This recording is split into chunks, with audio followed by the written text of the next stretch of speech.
it's sometimes like the most uncomfortable conversations are the ones that you actually should be having. Because I think it actually, for example, in relationships, it is when you can actually get closer to that person. Yeah. Like when you have those uncomfortable conversations. 100%.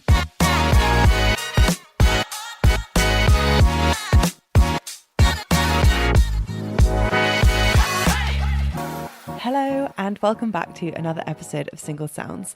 My name is Katie Mack and I'm the host and creator of this dating podcast where I interview singles of London, and you and now myself can figure out if you'd like to date them. I didn't really know how I was going to approach this topic on the podcast, but some housekeeping to start. As you may already know, I am hosting another live event, but this time it's in collaboration with Vogue and Bingo. So we're going to be doing a singles bingo night at Inferno's, which is going to be just so fun. I'm very, very excited. But it will actually now be my first single event as a newly single gal in London. So I'm extra excited as I bloody love bingo. I've loved it since the beginning of time of moving to London. And I also love all of you who listen. So it's going to be great. It's going to be hilarious and messy in the best way possible. So I can't wait to see you there with me and we can all support singles together. So yeah, not going to lie, I've had a bit of a shocking week and a half with my recent breakup, and dating content has felt a bit raw for me. And this week's guest really turned that around for me, and I believe she could literally put a smile on anyone's face.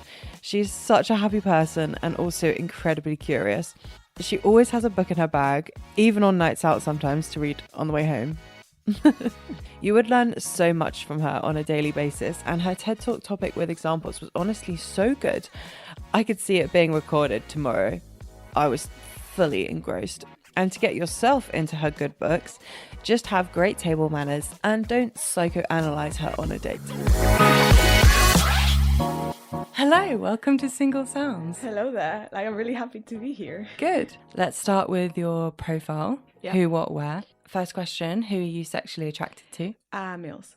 Nice. And what are you looking for? So essentially, yeah, I'm looking, I could say I'm looking for love. Nice.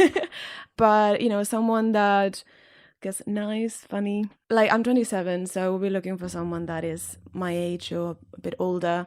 I guess, like, if he's mature, maybe a year or so below me, I wouldn't mind. But yeah, I guess if there's connection, that's what's important. Mm-hmm. And maybe a bit taller than I am, although I'm relatively short, so it's not that difficult to be taller than I am. I just tend to wear a lot of heels anyway. So. Yeah. And final bit, how about where would you like to date? London. Like, I live relatively central, but anywhere in London.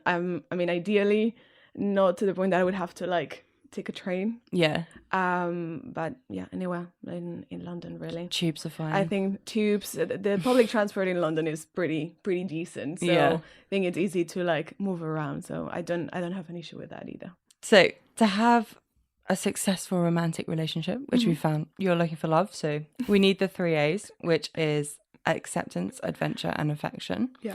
So the first one we're going to do, which I think is the most important, is acceptance. Mm-hmm. Will they be accepting of your flaws and your quirks? Yeah.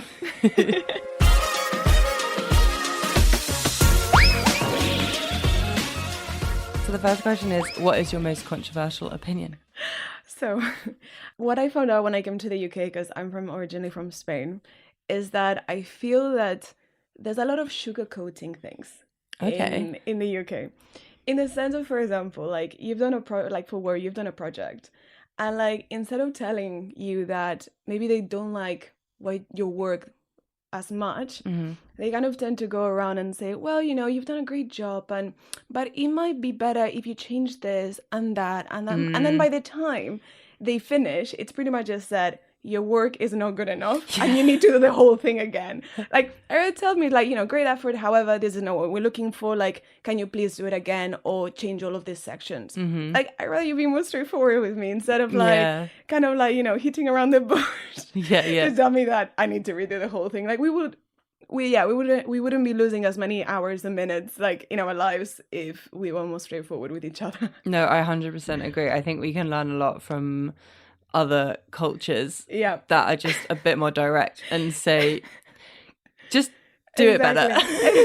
Like, I had to change the language, like the way I would structure, for example, emails, because it's very much, a lot of times I'll be like, yeah, I need this, like, oh, can you send me this, please? But like, here's like, could you please like send me this? It would be nice. Like, and you're like, why can't I not just say like, send me this, please? Yeah, exactly. Just ask for what you want. Yeah. But yeah, it has a couple of times, because of this cultural difference in communication styles, it has led to people like, are you angry at me? Or like, no, like, I'm not angry at you. Like, what's wrong? Yeah. But yeah, it's I've learned, so now I use the British style of communication, especially at work. Yeah, I do think it's work is like really annoyingly formal with the emails of being like you said, you can't just say do this by this date. You have to say, if you have time, please can you? And it's like, actually no, I'm your senior, I'm telling you what you need to do, but it's phrased in some strange way where it seems like it's optional. Yeah, exactly. When we both know it's not optional. It's not optional.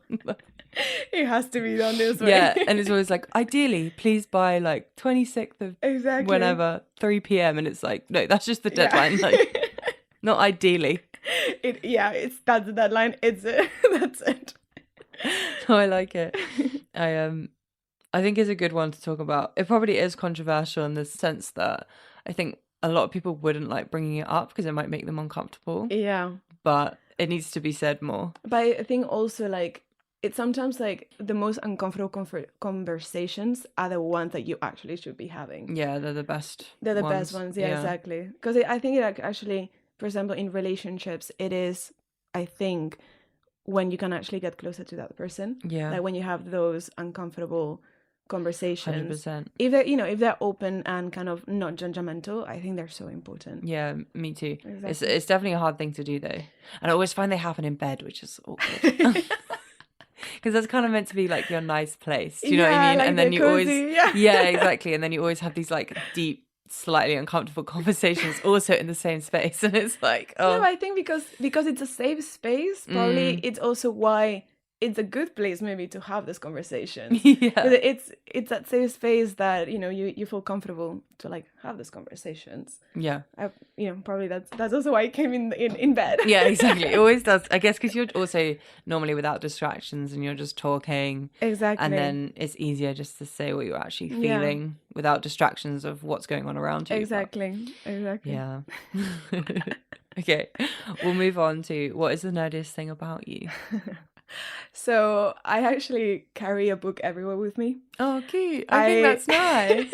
I love reading, and I've always, like, since I was a little kid, like, I would always be reading. Like, whenever, I don't know, say, like, I would go to the doctor, I would carry a book with me for the waiting room. Oh, or, like... That's so much nicer than being on your phone, though. Yeah, I mean... Like, I'm not gonna lie, I'm still an addict to Instagram, for example. But I try to, like, in the evenings to, like, have read a couple of pages before going to sleep instead of, like, scrolling, like... It helps a lot, right? Exactly. And, even in night outs, if I have a big enough handbag, I have carried a book with me. For the tube, when I'm in the tube. Yeah, on the way home. I think I'd be too tired to read on the way home.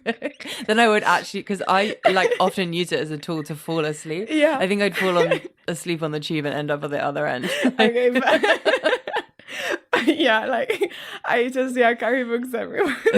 That's so sweet.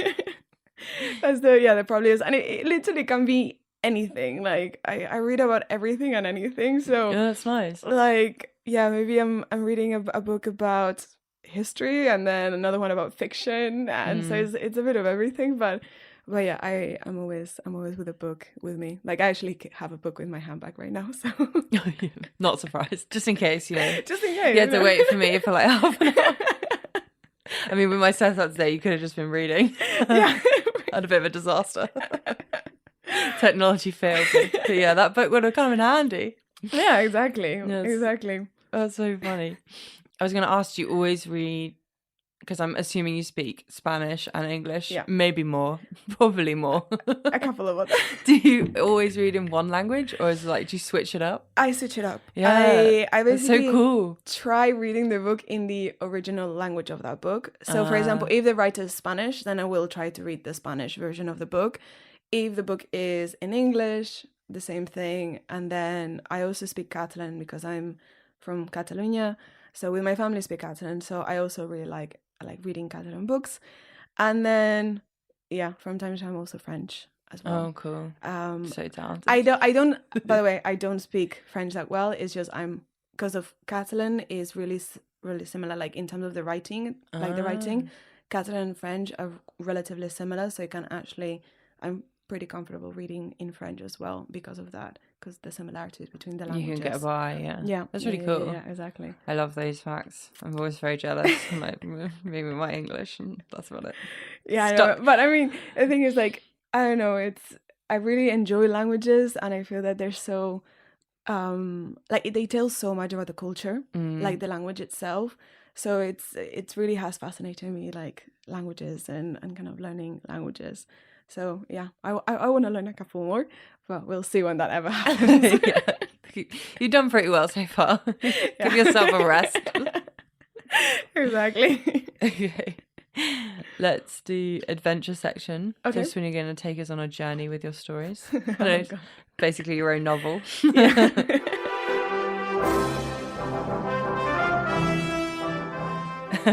First one and the best one. Okay. What is your worst dating story? Oh gosh. So I think it was in my first year in London. Okay. So I had Good just welcome. arrived. Yeah. And it was probably in the first couple of few months in London, actually. And I met this guy in this coffee shop, because what I love doing during the weekends is actually like grabbing a book, going to a coffee shop and reading a book by myself. I don't know, it's just kind of like my zen moment in the weekend. And this guy starts talking to me, like he saw me reading the book. He like was interested about like knowing more. So we start talking. I'm like, oh, he's like a cool guy. Like he loves reading as well. Like, oh, that's awesome. So we exchanged numbers, and then we kind of like agreed to meet up like at some point the following week. To grab a drink. So I'm like, okay, like we speak a bit, like he seems like an interesting guy. I think he was studying a PhD, can't remember on what. But I'm like, very intellectual. I'm like, interesting guy. Yeah. So we sounds positive. Yeah, like everything was going well. Until we meet up to grab drinks, and going well. He tells me he told me where he's from, like he's lived in a couple of countries because of work. And then we kind of, I don't know, start talking about like the kind of books we like to read. I'm like, yeah, I like reading a bit of everything, from science fiction, history, psychology, like anything that sparks my curiosity. Like I'll be like, oh, that sounds interesting, let's read it.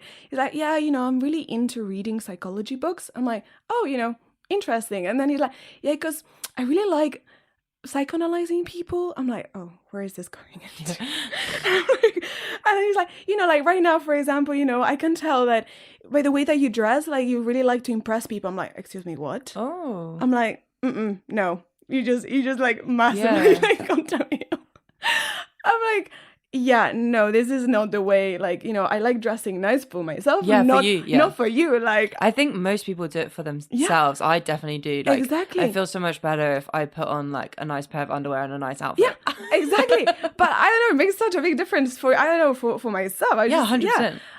And then he keeps going, and then he's like, oh yeah, by the fact that you're like kind of, I literally just kind of started like to pick on my nails, but just because I started to be nervous, I'm like, this guy, like, this is not going well. It's like, yeah, you're clearly now nervous. And I'm like, sorry, where is this going into now? Like, this is not cool. So I was like, right, I really need to go to the bathroom. So I go to the bathroom, and I text my friend at SOS, get me out of here. Like, call me in 2 minutes. Oh, no. He calls me like with a story, like basically like, oh, I just broke up with my boyfriend. I really need you. Can you come over? So I'm like, this sounds very serious. Okay, I'll be right there. Like, yeah. and he's like, oh, don't worry, I understand. And I understand you go to support your friend. And I was like, yeah, I really need to go. I literally pick up my phone like, I'm out. I thought he was going to be like, I know what you're doing. Like, you've just got out of it. Oh, and I felt bad because then the next day he sends me a message saying, I hope that your friend is doing okay. Like, I had a great time. Oh, he did fully believe it, yeah. I'm like, well he done. fully believed Good it. acting. That's the only time I had to use that. But like, Yeah. I'm like, you cannot psychoanalyze someone on the first date. Like, No. honestly, like, no cool. And I have to say, like, it made me feel very uncomfortable. So I was like, Well, yeah, because you're being watched, like, your every move. Exactly. I'm like, no, like, I'm not into this at all. Also, it's not very nice someone telling you, like, oh, you're feeling this way or you're doing Yeah, this exactly. for a Just reason. to prove a point. Like, he can do it. Like, look, just because you can do it, like, I don't want to know that you can do it. Like, especially not when I still don't know you. Also, if he was that good, he would have known that then you got uncomfortable and you Exactly. left, like, for that exact because reason. of that reason, Yeah. right? So, yeah, no, it wasn't a fun experience at all. No, that's bad. That one. It's why I've said, like, I've met a few people that have dated therapists. Oh, and wow. I'm like, oh, I don't know how you do that. I'd No, be so worried that exactly. they'd, like, figure me out all the time. I don't know. I don't even think that bad things, but maybe it's also a positive in Yeah. that like, I mean, if they're therapists, they know how to make you feel comfortable, and right? communicate And communicate you'd hope and so. listen. Yeah. So maybe it's like a good trait. Yeah. However, if you're an untrained person, just that, you know, you've picked up those things from books, Yeah. then clearly you don't really Yeah. know how to then deal with people, maybe. Well, exactly. I think that was his problem, right? He's not trained to in the people side of things and being Exactly. like, you can't let on you know this about them. Exactly. I'm sure you're right. Like, a therapist probably do like loads of like body language training, and so they know you're uncomfortable, but they're not going to say you're uncomfortable. Because that's going to make it worse. Exactly. You're just going to be triggering them even more. You're going to be more nervous because you're going to be picking your nails like even more. Exactly. Really funny. Oh, yeah. Okay, move on to more positive things. Yes. What would your TED Talk topic be? It will probably be something about sustainability. Yeah. Because I actually, for work, I work in sustainability, but it's because it's something that I want to basically like help to improve a warming situation as much as possible. So but instead, the issue what I found is that when it comes to like climate change, global warming, I feel that on a day-to-day basis, all very bad news. You know, like the fires in Greece. It's very negative, yeah. So I think my title will probably be like a positive story about sustainability. What are like the new technologies coming out, or like even how we're using nature to inspire ourselves to actually change for positive. So for example, the other day I've heard there is this biologist that he noticed that, you know, where there are mushrooms, there are actually more humidity in the area. So he had this idea of like basically planting more mushrooms, like autochthonous versions of that mushroom in like areas that there tend to be a lot of fires. Because then this way you create more humidity. So then even if it doesn't rain that much, then you're actually creating like a natural protection. Yeah. Or like more of a resilient forest. So to prevent fires. I was like, this is fascinating. Yeah, like, it's really interesting. We should be, you know, like expanding more this kind of information. So it's not all of the news that we're reading or like listening about climate change are all like doom and gloom and we're like, you know, we're lost. Yeah. You know, there's actually, or like there was this really cool one as well, like in Amsterdam, like this, like students have developed this way of actually trapping plastic. So, which is basically, they just put these air bubbles in the canal, where basically it's like, it means that like the boats can still pass, and like I think that they're just trying to track now if the fishes can also pass like across the bubbles. Yeah. But those bubbles then prevent the plastic from going through. So they've created like this like natural barrier in a way to like trap the plastic so it doesn't like go into the sea, and then they can pick it up much easier. Yeah, because it's all like trapped at the kind of bubble wall. Yeah, exactly. And then you can just easily like pick it up without like, but you haven't created any disruptions like in the canal for like any other thing, so you can still like, you know, pass by. And I think these are like really creative and clever like solutions to our current problems, and that we need to be speaking more about that, because you know it's I think we need to also spread hope Yeah, I agree. I think sometimes they do the negative approach because they think that's what people will respond to. Yeah. But I don't think they do. No. When I see negative news, I want to turn away from it because I'm like, oh, I've got a lot going on Yeah. today. Like, I don't really want that Exactly. extra burden of, Exactly. you know, the whole world is burning, for example. Yeah, because then you think like the problem is so big. Yeah. What can I do to solve it? Like, there's nothing I can do, Yeah, right? as an individual person, you feel like it's Exactly. hopeless and you give up. I agree. Exactly. Whereas But if I saw a cool research project like that, maybe I'd be more keen to like yeah, understand it, donate to it, you know, like you'd start to feel a connection with it more. Exactly. And something you can help, being like, exactly. is another good example is that Sea Shepherd. I think they're doing such good things. You know, they're the people that like go around the ocean kind of clearing it up and protecting the wildlife. Yeah. They like help catch illegal I fishing think boats it's so and cool. Yeah. so cool. And they're just like they just have a fleet and they kind of go around and they're completely self-funded, I think. Yeah. But I've donated to them plenty of times because they put it on their Instagram. Exactly. They show what they're doing and you feel like you're actually like helping something that you can impact. It's really clever. Exactly. So I think my TED Talk will be about like the positives we can all do, like that happening across the globe, that they just, you know, just to bring a bit more hope in the world, which I think sometimes is we're all very much in need. Yeah. Because it was just going to like this negative circle of doom. Yeah. That people just don't respond to. Yeah, because you just freeze. I think when you just feel hopeless, you can just freeze and you're like, what is the point? Like, I'm just going to keep going with my life because I cannot do anything at an individual level. But I think we can. And like finding this like small but big things at the same time that you can I agree. They're like they feel localized to that particular region, but actually they could probably be used exactly like everywhere. Like I just came back from Canada and their response to fire is really interesting because they need it actually to help the forest regenerate. If you don't have fire, exactly, there's like certain ferns that don't even regenerate without ash, so it's like necessary. So they have to like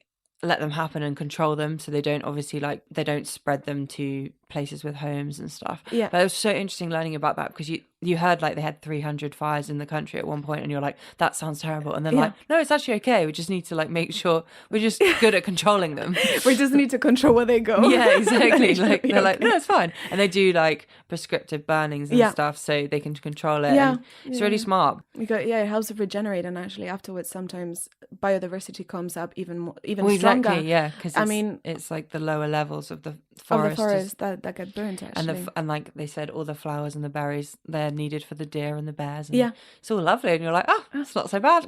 Exactly. It just looks kind of bad when everything's on fire. And when they say that 300 fires in Canada, you're like, whoa, okay, that's a massive figure. But like then you find out that it's for regenerative purposes. It's a natural process. Exactly. So that's what it will be about. It's cool. There's one Instagram account I follow, I think it's called like Positive News, and it's normally about like sustainability or like global affairs, I guess. I need to listen to that. It's not a podcast, it's just I think they might have one attached, but they just do like really nice little graphics of saying like literally exactly what you said, like studies. Sometimes a lot of them actually are medical as well, like someone's cured something or found I don't know, some kind of. There's also a podcast. So the BBC World, every Sunday or Saturday, they publish the Happy Podcast, they call it. Oh, nice. Which is all as well like about like happy news across the globe. So as a listener, you can actually send them like a happy news that you've just seen in your home or your region, or like some positive thing that you want to discuss. Like you can just send it to them and they'll publish it as well. That's cool. I think it's also like quite a cool podcast to like listen once a week. Nice. I'll add that to my list. I feel like I need more happiness. It's important. It is. I would agree. The most important thing, probably. We'll move on to affection, the final A.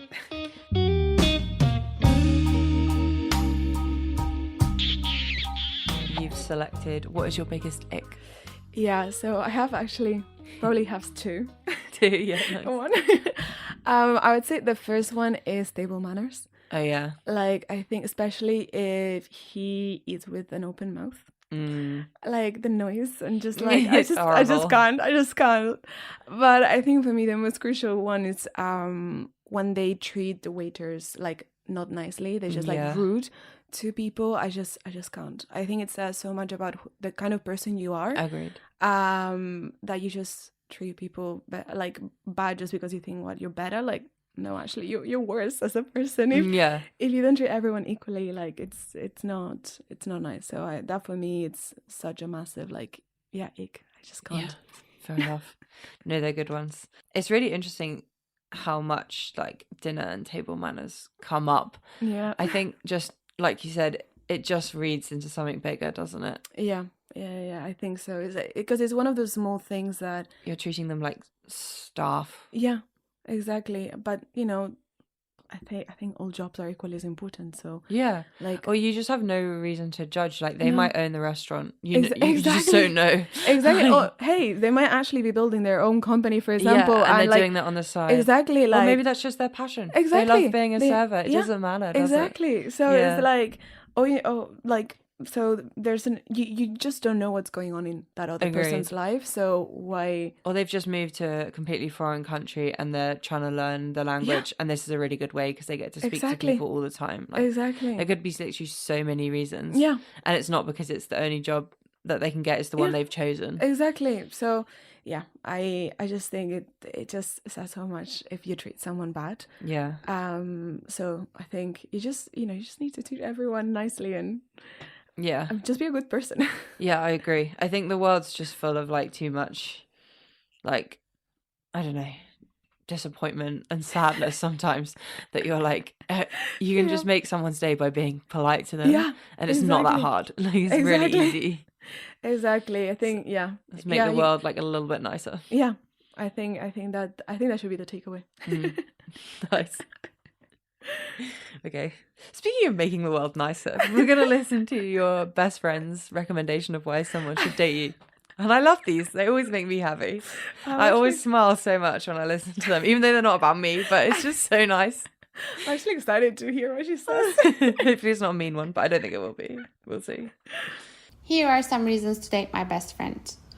First of all, this girl can laugh at anything, so when you go on a date with her, you don't have to practice your best joke on her. Having fun is already guaranteed, you don't have to worry about it.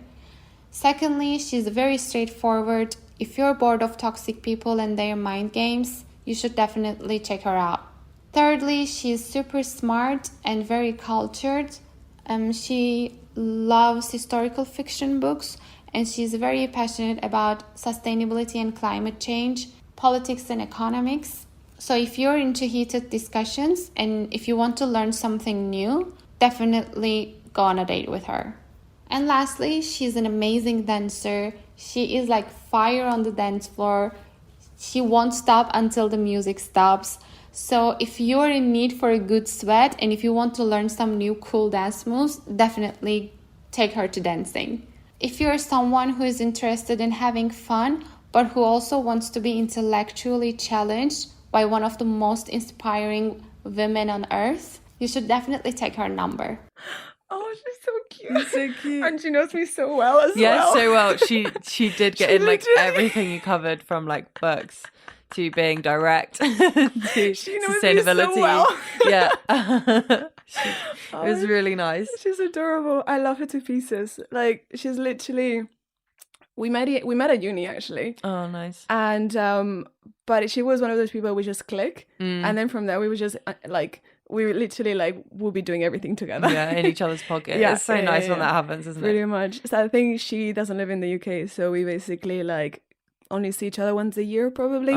Sad. But we are constantly, on the phone anyway. Oh, it's so good that technology can do that, isn't it? Yeah, that's so helpful. But I think she's like a sister to me. So she's adorable. I love her. I liked her. The one thing she did get in that you didn't is dancing. Yeah, that's true. I do love dancing. Do you do actual classes, or do you mean just partying, dancing? I just love going dancing. Just moving. Yeah. It's like when we go out, it's not so much for the going out. It's because I actually want to dance. No, I agree. Literally at uni, I do that all the time. Especially, I feel like London's not as good for just dancing places. Yeah, I love nights out just when you just dance. You don't even need to talk to people. No, you just exactly. Dance. I just love dance. I just literally love dancing. So, and when I go out with my friends, because they also really like dancing, so we just give it all on the dance floor. Yeah. So we're just who can be as stupid? The thing is, I don't care. You can just I let just go like a to bit. move and let go and just dance to the music, follow the rhythm. It's so much fun. So No, it's so nice. she did nail that one. Yeah. I love how you said like the most inspirational woman. I mean, I've already, also she said you'll learn loads. I feel like I've learned loads already. Thank you. But from the TED Talk, I was like, yeah. I'd definitely tune into that one. If it ever happens, I'll let you know. Yeah, let me know. I'll watch it on YouTube. Yeah. Or maybe I'll come in person. Yeah, exactly. People, I always wonder that. They always have an audience, and I always wonder, how do you be in that audience? I don't I've never know. seen like tickets for tickets. Yeah. Or is it? I don't know. It might be a free one. I've been to a few of those like free audiences with the BBC. Oh, no, I think they're American though. Maybe they're always filmed over there. I don't know. But yeah, no, that's. Oh, I'm gonna look into that now. Yeah, like, I'd love to go. Because I reckon you'd get probably quite a few in one session. They just reuse the same audience because they're not that long. Yeah, I mean, they're what, 10 minutes? 10 minutes, 10 exactly. minutes long, right? They have to be short Maybe and you could get like 5 or 6. Yeah, exactly. Be a good day out. You would learn so much. You'd learn so much, yeah. So interesting. I want to look into that now. Yeah. I've never thought of that. I was like, why? No, me neither. I would love to go watch that. Because I always watch them like on my laptop. Same, like I've all the never time. thought of should go, but now that it's been brought up, actually, I'm gonna check. Yeah, we can go together. Yeah, like please, let's do that. It'll be fun. Okay, cool. Let's wrap up with you're going to do one word review. Yeah. I'm interested to see what this is. I think I would say curiosity. Curiosity, yeah. Nice. Yeah, I'm a very curious person. Like anything that sparks my curiosity, That's a good word. I go for it. Yeah. Curious in all aspects of life. Yeah. I think that's a good way of putting it. Oh, also, I thought it was so sweet how she said, like, you always laugh. Like, we've been laughing. You've been laughing the whole time. It's so nice. Like, I have quite a lot of people that come on here and they're like, oh, I forgot to laugh. And I was like, no. I don't know what you mean by that. But you've laughed the whole way through, which is so nice. Yeah. I don't know, just, I guess, I'm a happy person. Yeah, I think laughing's like the best thing. I think it's the best therapy as well. 100%. Like, when you're laughing, you just let things go. So much like, I don't know, like dopamine, serotonin. Yeah. It like really makes me happy. Exactly. Yeah. And you can like force yourself apparently to be happy if you smile and laugh. Like, you force yourself. I find that wild, but that's insane. But I think like the expression of your face, like your brain can like take it in. It does. And if you have like a smile on your face, like you're gonna feel happier. You like, feel better. It's so exactly. strange. If you have like a sad face, you're gonna feel sadder. Yeah. So I think or like frowning. Yeah, exactly. Mm. So yeah, it's very important. I always find that with like, people that just have like really resting moody faces, like the resting pitch face. Yes. I'm like, maybe that just makes them miserable. I don't know. I don't know. Maybe something to ask. Yeah. I don't have one, but no, you don't. You don't either. So, but some people just naturally do. I think. Yeah. So I'd like to ask those kind of people, like, do you think you're sadder than the average person? Oh dear. Okay, awesome. Thank you so much for coming. Thank you so much for having me and being curious and coming on this podcast. Yeah, had a great time actually. Oh, good. So, thank you so much. If you would like to improve your serotonin, because we all need that, why not date this amazing guest and write into the podcast on Instagram @SingleSounds or via email to get her details. Don't forget to get your single night bingo tickets, hosted by yours truly, and I'll be back next week with a single man of London. If you're going on a date this week, good luck, but either way, have a great week, and I'm sending loads and loads of love.